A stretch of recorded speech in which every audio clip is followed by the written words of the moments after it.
네, 서해상에서 우리 국민이 북한군의 총에 맞아 사망한 사건과 관련해 여야가 국회 차원의 대북 규탄 결의안 채택을 위한 논의를 재개했지만 무산됐습니다. 자세한 내용 국회 나가 있는 최희지 기자 연결해서 들어보겠습니다. 서영석 기자. 네, 오늘 오전 여야 원내수석 회동이 극적으로 성사되면서 국회 차원의 대북 규탄 결의안 논의가 다시 시작됐지만 결국 오늘 채택은 무산됐습니다. 여야 원내수석 두 사람은 오늘 약 10분간 이뤄진 회동에서 각 당에서 이야기하고자 하는 결의안 내용을 공유했습니다. 해당 내용은 각 당의 원내대표에게 보고됐고 논의가 이어졌는데 결국 예정됐던 오후 회동조차 결렬됐습니다. 국민의힘은 오늘 오전까지만 해도 긴급 현안 질의가 불가능하다면 오늘 본회의를 열어 결의안만이라도 채택하자는 입장이었지만 오늘 회동 이후 껍데기뿐인 결의안에 동조할 수 없다며 결의안 채택 전 긴급 현안 질의를 다시 요구했습니다. 각 상임위에서 충분히 논의됐다며 국회 본회의에서 긴급 현안 질의를 하는 것에는 부정적이었던 더불어민주당은 야당의 요구를 받지 못하고 협상 결렬을 선언했습니다. 네, 결국 여야 간 설전만 이어간 셈이 됐는데요. 더불어민주당은 야당을 향해서 정치적 공세를 멈추라고 촉구했죠. 네, 그렇습니다. 오늘 아침 최고위원회의에서 나온 말들인데요.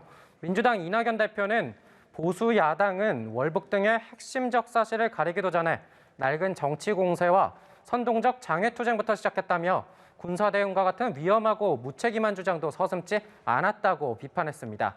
김태년 원내대표도 북한이 남북 공동조사 제안에 협력해주길 바란다고 운을 띄우고 야당을 향해선 국정 흔들기를 중단하라고 촉구했습니다. 마치 건수 하나 생겼다는 듯이 정쟁을 일삼는 야당에 대해 우리 국민들은 시체말로 오버하고 있다고 비판하고 있습니다. 국민의힘은 근거도 일관성도 상실한 국정 흔들기를 중단할 것을 다시 네, 민주당의 입장 살펴봤는데요. 국민의힘의 공세 역시 만만치 않아 보이는군요. 네, 그렇습니다. 주호영 원내대표는 오늘 비상대책위원회의에서 현안 질의에서 문제가 드러나는 것이 부담스러워 정부와 여당이 피하고 있다며 175석의 힘을 정부 잘못 덮는 데 쓰면 안 된다고 강조했습니다. 이어 현안 질의가 불가능하다면 앞으로 국정조사나 감사를 추진해서라도 끝까지 진상을 파악할 것이라고 말했습니다. 김종인 비상대책위원장은 정부가 유독 북한에 대해서만 관대한 입장을 취한다며 날을 세웠습니다. 저는 이 정부가 유독히 북한에 관해서는 왜 이렇게 관대한 입장을 취하는지 납득할 수가 없습니다. 개성에서 남북 연락사무소가 폭발됐을 때도 정부의 태도는 굉장히 모호한. 네, 주 원내대표는 오늘 야외 의원총회에서 상복을 입고 국방부가 추미애 장관 아들을 구하려고 했던 노력에 10분의 1이라도 했냐며 군과 정부의 방치가 결국 실종자를 죽음에 이르게 했다고 비판했습니다. 네, 그런가 하면 검찰이 추미애 법무장관과 아들 서모 씨 등에게 불기소 처분을 내렸는데요.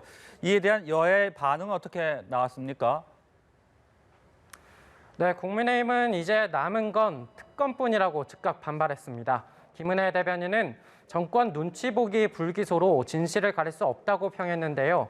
애당초 살아있는 권력에 대한 검찰의 공정한 수사를 기대하기 어려웠다고도 덧붙였습니다. 국민의힘 법사위원들은 추 장관 아들 의혹과 관련된 인물들의 국감 증인 채택을 촉구하며 맹탕 국감으로 끝난다면 특검과 국정조사가 불가피하다고 주장했습니다. 민주당은 조금 전 최인호 수석 대변인이 현안 서명 브리핑을 발표했는데요. 이번 불기소 결정이 사필기정이라고 평가했습니다. 이어 국민의힘을 향해 소모적인 논쟁을 접고 공수처 설치 등 국민이 요구하는 검찰개혁과 권력기관 개혁에 동참해주길 바란다고 촉구했습니다. 지금까지 국회에서 전해드렸습니다.